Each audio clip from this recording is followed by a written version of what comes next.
we have a viewer email, a listener email. Hello, DIU Podcast. I'm interested in learning Cantonese, and I wanted to ask if you guys have any resources for Cantonese. There's a lot of resources for Mandarin, but less on Canto. My Cantonese is alright, but I would like to improve it. Making sense of the news in Canto is still difficult, since they use formal Canto, and a lot of economics and political terms still escape me. Do you guys have any recommendations for podcasts, workbooks for Cantonese or language learning apps? Anything would help. Many thanks, DIU listener.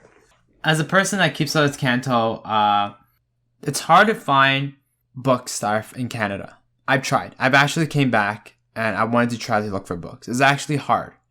Even online, it's hard to find books. Mm-hmm. I would say the best way, if it's not during COVID, it's to fly to Hong Kong or Taiwan, because both of these countries have Cantonese learning. I don't know about China. Taiwan has Cantonese? Yes. Cantonese books. As Cantonese teaching books, they consider Cantonese a language, not like China. Dialect. Hong Kong and Taiwan both have it. What I would say to that, how you can keep with your Cantonese, there are Cantonese podcasts. I do listen to a couple of them, just because the reason I am starting a Cantonese podcast, or I started a Cantonese podcast with my boy Kyle here. You can listen to us. We will be talking about a bit of everything.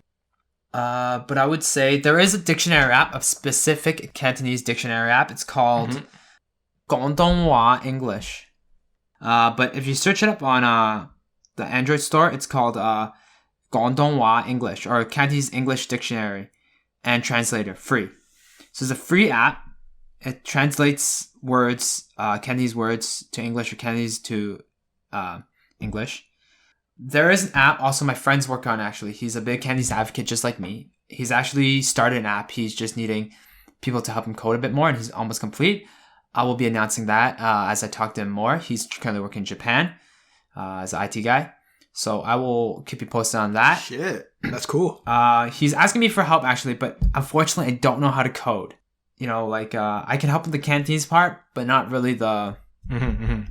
What's the idea behind the app, if you're allowed to talk about that? It's just basically a Cantonese dictionary. It's the exact same thing, except maybe more Cantonese based, and like knowing not just the old slang, new slang, just Canto words in general. Someone to just to learn it from. You know what I mean? I would say if you know Mandarin already, because it sounds like you have a good grasp of Mandarin. If I stand corrected from this person that's writing this email. Well, yes, and so do an option if yes, and do an option if no. Okay, if you have a good grasp of Mandarin, the vocab they use in news and stuff like that, it's called 书名广东话. So it's by the books, and it's the same thing in Mandarin, because Mandarin is all 书名. Like how you read it is what you get when you speak to a Mandarin person. When you speak them, like when they speak Mandarin, it's legit straight from the book. That's how they speak. In news and news stuff like that, they use the exact same words. So if you have a good grasp of Mandarin, you can read the subtitles and you can learn from like that. If no, you don't have a good grasp of Mandarin, then I would say, just try to remember the words and just find a dictionary. Like I personally would say, watching TV shows, watching dramas, but don't just watch.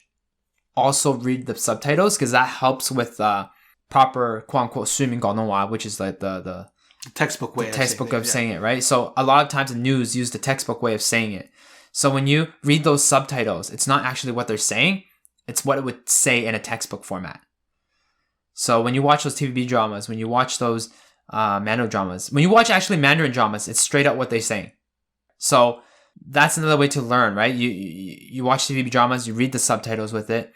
First time around, maybe you're just listening. Maybe watch it a second time. Like maybe watch like 我I think it's called, the short 30-minute one, the sitcom. Yeah, I would say do that. Podcast is a great way. But I currently can't remember any at the top of my head. I do listen to a couple. Due to the reason, because I am starting a podcast with Kyle, or Kyle is starting a podcast with me, whatever floats your boat.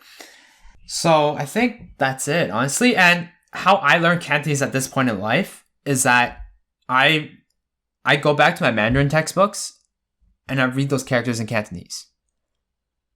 So like I have Mandarin textbooks to teach me Mandarin. right? But I would go back to those textbooks and I'd read those textbooks in Cantonese word by word out loud.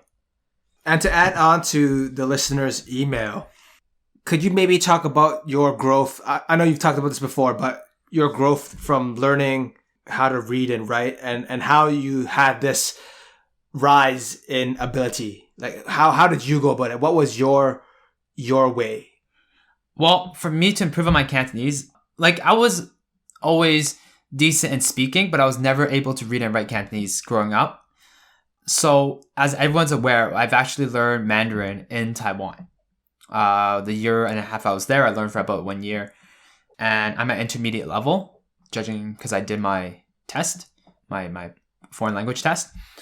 But how I learned, improved my Cantonese from learning Mandarin is that I learned it simultaneously. So let's say I'm reading a textbook. I would read it in Mandarin. Let's say I practice in Mandarin. And let's say I get the grasp of the Mandarin. I would try to at least attempt to read it in Cantonese. Even if I don't know it, I would try, find it in a dictionary if I can't, and I'll try to figure out what it is in Cantonese. And then sometimes, honestly, if you know Cantonese, Mandarin is really easy. And sometimes it just clicks. Maybe you heard that word before from your dad. Or bam, you heard that word from your mom before. Or one of your friends. Because sometimes the word may sound different. But when you hear it, it's like, oh, that's the word. That's the word. I know what it is. It's as simple as that. And that's how I improved my Cantonese. How I learned to read and write Cantonese is that when near the end of my career in learning Mandarin full-time, I would say full-time because I learn it less now. When I actually studied every day, so after learning the Mandarin, I would just try to, text in Cantonese. I would text my parents in Cantonese. I don't know the word. I find it on Pleco. Pleco has Cantonese as well, but you have to download a specific add-on to it. It's free, but you can download a specific add-on and it pronounces the word for you in Cantonese.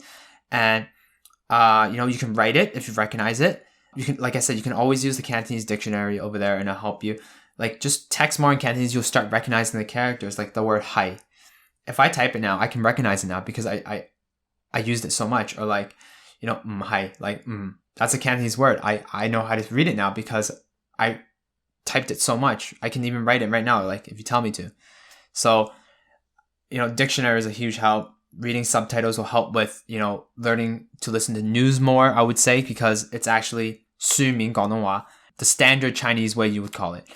So I would say, because in Canada, like I said, it's really hard to find Cantonese learning books. There's no way. Like I found a couple, but they're not that good. I looked at it myself. I went online with my friend, Microwave. He's someone from SCT. I'll give you a shout out later. But I learned it with him. Went online, searched for some textbook. It's really hard to find a good textbook because I know some people from South Asian Cantonese also trying to learn. But like I said, it's really hard to find textbooks. And I did look up some textbooks, but they can only be shipped within Hong Kong or within Taiwan. They can't be shipped internationally. Really? Yeah. Wow. So it's really hard like Cantonese. There is one book you can buy at like the Chinese bookstore. I don't know where you live, but there's a bookstore at Silver Star Boulevard. They're owned by, I think, Hong Kong people. And there is a textbook there that is used. I think they use this textbook at UFT. But I think it's Cantonese or Mandarin. I'm not too sure, but there are textbooks there. And I would suggest maybe take a look there. There's that bookstore there. Mm-hmm. But that's all I have for you.